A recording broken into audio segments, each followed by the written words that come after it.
On September 7th, China's military announced it had shadowed and warned two Allied warships, Canada's HMCS Ville de Quebec and Australia's HMAS Brisbane, as they transited the Taiwan Strait. Beijing condemned the move as troublemaking and provocation, arguing it sent dangerous signals at a time of heightened regional tension.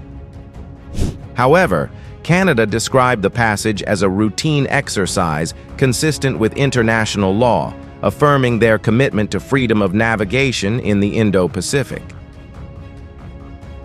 The incident underscores a growing fault line between China's expansive territorial claims and the efforts of democratic nations to keep one of the world's busiest waterways open. Both Australia and Canada emphasized the legality and transparency of the transit. An Australian Defense Department spokesperson noted that vessels would continue to exercise freedom of navigation and uphold international law, particularly the UN Convention on the Law of the Sea. Canada's Joint Operations Command reiterated that its mission, Operation Horizon, seeks to promote peace and stability in the Indo-Pacific. Beijing claims sovereignty over Taiwan and views the Taiwan Strait as part of its exclusive maritime territory, despite international law recognizing much of the strait as international waters.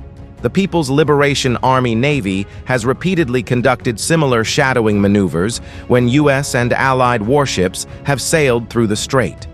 For China, such transits are seen as direct challenges to its sovereignty claims, and Beijing continues to pressure foreign navies to stay out of the region.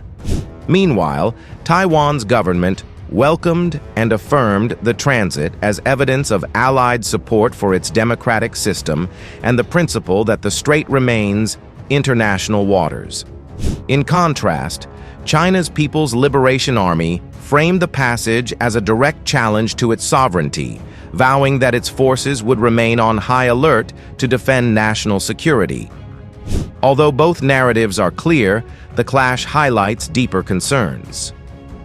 For Beijing, any transit by Western powers through the strait underlines its claim to Taiwan and stokes fears of encirclement. For Canada, Australia, and their allies, retreating from such routes would normalize China's unilateral assertions of sovereignty. Yet the reliance on military posturing to settle such disputes only fuels mistrust and risks accident escalation. Instead, diplomatic dialogue, regional forums, and legal arbitration under international bodies such as the International Court of Justice or UNCLOS dispute mechanisms offer alternative paths to ease tensions without increasing the risk of confrontation. Historically, these disputes have been a boiling point in cross-strait relations. Over the past 5 years, China has ramped up military pressure on Taiwan, conducting near-daily missions across the strait's median line and staging large-scale exercises after political decisions in Taipei displeased Beijing.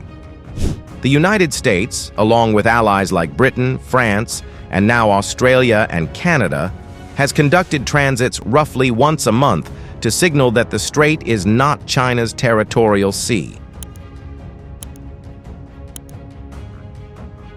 China, however, views these passages as foreign interference in what it regards as a domestic matter, despite never having governed Taiwan. Taiwan itself rejects Beijing's claims, affirming the strait's international status. This cycle of military action and counteraction reflects a wider struggle over international norms, sovereignty, and democratic self-determination. Both Canada and Australia emphasized that their navies were operating in accordance with international law under the United Nations Convention on the Law of the Sea. Canada framed the transit as part of its broader commitment to a free, open, and inclusive Indo-Pacific region. Australia reiterated that the voyage was intended to uphold the principle of freedom of navigation and overflight, which it argues is vital for regional stability and global trade. According to defense sources, a Royal Canadian Navy frigate, and an Australian warship sailed through the Taiwan Strait in what both governments called a show of force, described as a routine and lawful transit conducted in international waters.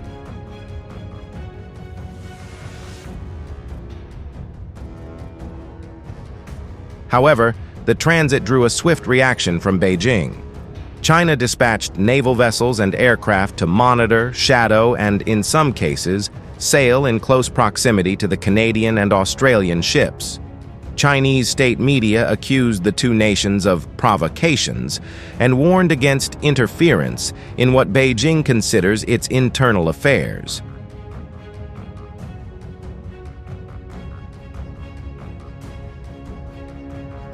In the foreseeable future, incidents like this will continue to test the fragile balance of power in East Asia.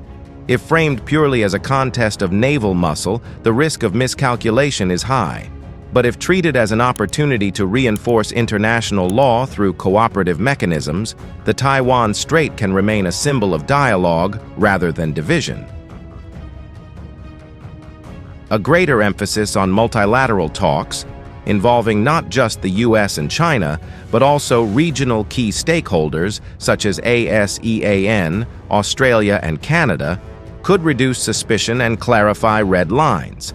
Ultimately, the choice between freedom of navigation and provocation lies not in the warships themselves, but in whether states opt for confrontation or conversation. The stakes for peace and security in the Indo-Pacific could not be higher.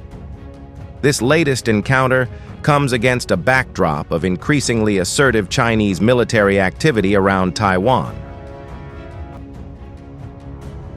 In recent months, China has launched large-scale naval drills, air incursions across the Taiwan Strait's median line, and high-profile patrols near disputed waters in the South China Sea.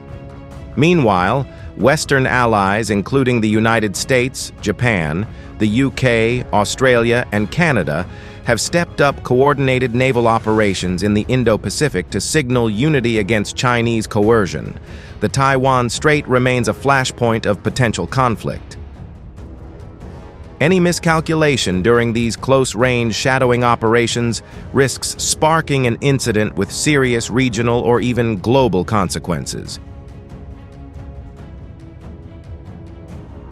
The shadowing of Canadian and Australian warships by China's military underscores how the Taiwan Strait has become the front line of a larger strategic rivalry. With both sides unwilling to back down, the world is left watching closely as tensions continue to simmer in the Indo-Pacific.